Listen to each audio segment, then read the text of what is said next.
Hi, my name is Gautam and I actually stay in Markajgi itself. Like, I had this back pain. It's been 1.5 years. I have tried many treatments like chiropathy, oil massage, physiotherapy especially, but it didn't work out as much like what I expected. I strongly suggest homeopathy. You people can carry on with the homeopathy. Area Malkajgiri and doctor name is like Nagesharao and the clinic name is Neocare Homeopathy.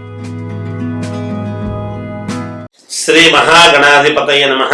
ఐం మహాసరస్వత్యే నమః. శ్రీ లలితాంబికాదేవియే నమః.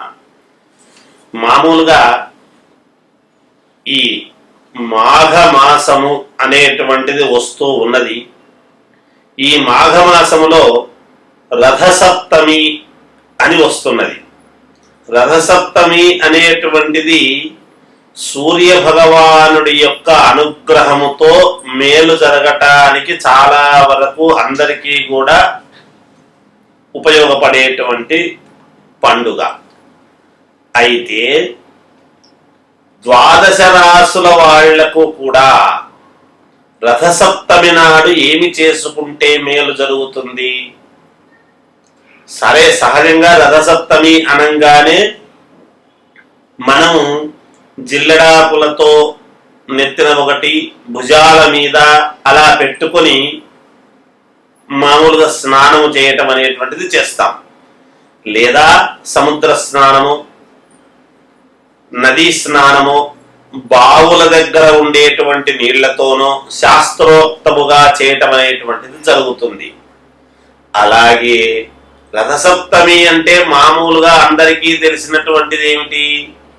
ఇంటి ముందు మామూలుగా కళ్ళాపు చల్లుకొని ఇంటి ముందు ఆవు పేడతో తయారు చేసినటువంటి నుగ్గులు ఉంటాయి, పిడకలు.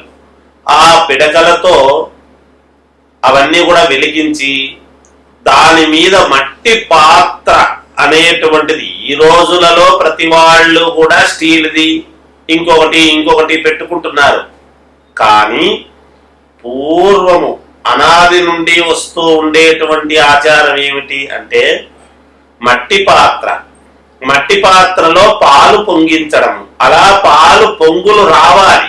అలా పొంగులు వచ్చిన తర్వాత బియ్యము, బెల్లము, ఇంకా కాస్త ఏవో మనం బాగుండటానికి జీడిపప్పు అవి ఇవి అన్నీ వేసి పొంగలి అనేటువంటిది తయారు చేస్తాం. అంటే తీపి పాయసాన్నము అని దాని అర్థం. అలా చేసిన తరువాత ఒక రథం ముగ్గు వేసి, అంటే రథసప్తమి కదా, అందుకని సూర్య భగవానుణ్ణి ప్రతి ఇంటికి ఆహ్వానించటం అనేటువంటిది జరుగుతుంది. అసలు ఎందుకు సూర్యుణ్ణి ఎందుకు ఆరాధించాలి?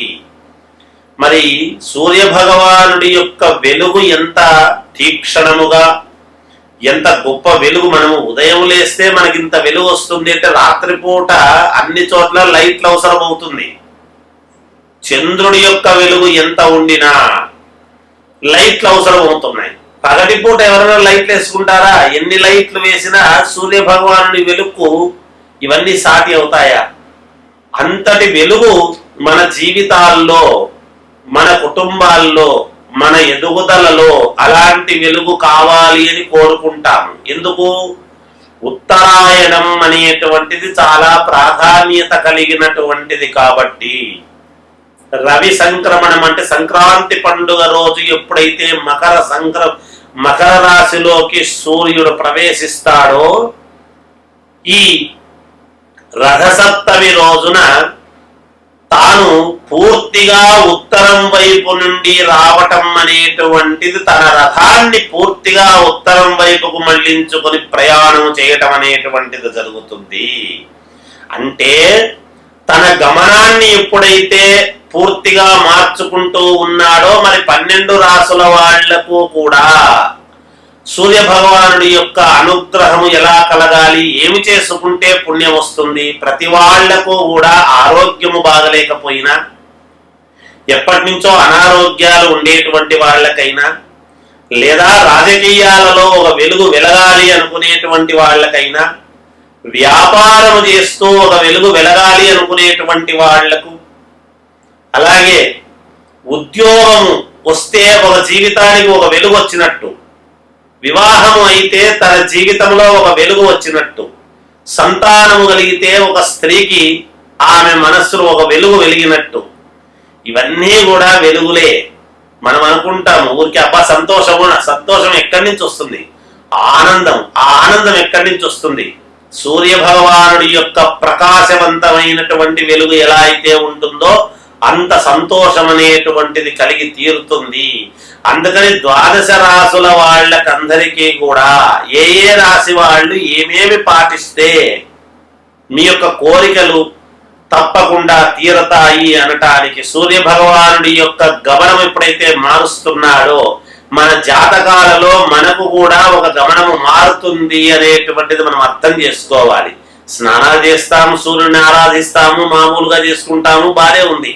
కానీ కొన్ని మనము పాటించుకున్న దాని వలన మన జీవితాల్లో కూడా ఒక మలుపు తిరగటానికి చాలా మేలు జరిగే అవకాశముగా ఉంటుంది అనేటువంటిది తెలియజేస్తున్నాను. చాలా మంది విదేశాలకు వెళ్ళాలనుకున్నా లేదా రియల్ ఎస్టేట్ వ్యాపారాలు చేసుకునేటువంటి వాళ్లకు కానీ, లేదా ఒక ఇల్లు కొనాలనుకున్నా, ఒక కారు కొనాలనుకున్నా, ఒక వివాహం చేసుకోవాలన్నా, ఒక ఉద్యోగం రావాలన్నా, ఆరోగ్యము బాగుండాలి అన్నా, ఎవరికైనా సరే ఎవరెవరికి ఏ రాశి వాళ్ళు ఏమేమి పరిహారాలు చేసుకుంటే మీకు పరిపూర్ణముగా మేలు కలుగుతుంది అనేటువంటి దాన్ని ఇప్పుడు నేను మీకు పరిపూర్ణంగా తెలియజేస్తాను. అవి పాటించండి.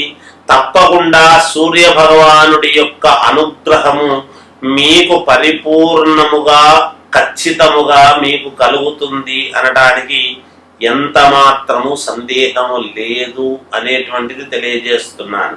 ప్రతి వాళ్ళు అనేక రకాల పూజలు చేసుకోలేరు. కానీ ఈ పరిహారాలు చాలా చిన్నవే. ఎవరు ఎక్కడ ఆందోళన చెందాల్సినంతటి పరిస్థితి ఏమీ లేదు. ఏ రాశి వాళ్ళు ఏమేమి పరిహారం చేసుకుంటే వాళ్లకు ఆ సూర్య భగవానుడు, ప్రతి వాళ్ళ జాతకములోనూ సూర్యుడు ఉంటాడు కదా, రవి ఉంటాడు కదా, రవిగ్రహం జాతకములో ఎక్కడ ఉండినా, ఉచ్చములో ఉండినా, నీచములో ఉండినా, తటస్థముగా ఉండినా, లేదా శత్రుక్షేత్రములో ఉండినా, మిత్రక్షేత్రములో ఉండినా సూర్య భగవానుడు ఈ పరిహారాలు చేసుకునేటప్పటికీ ఇప్పుడు మామూలుగా ఉత్తరాయణమే కాబట్టి సూర్య భగవానుడి యొక్క గమనము ఉత్తరం నుంచి ప్రారంభం అవుతుంది. ఉత్తరాయణము కనుక చాలా వరకు మేలు జరుగుతుంది. నేను చెప్పినవి పాటించండి, తప్పకుండా మీకు మేలు జరుగుతుందని తెలియజేస్తున్నాను. మకర రాశి వాళ్ళు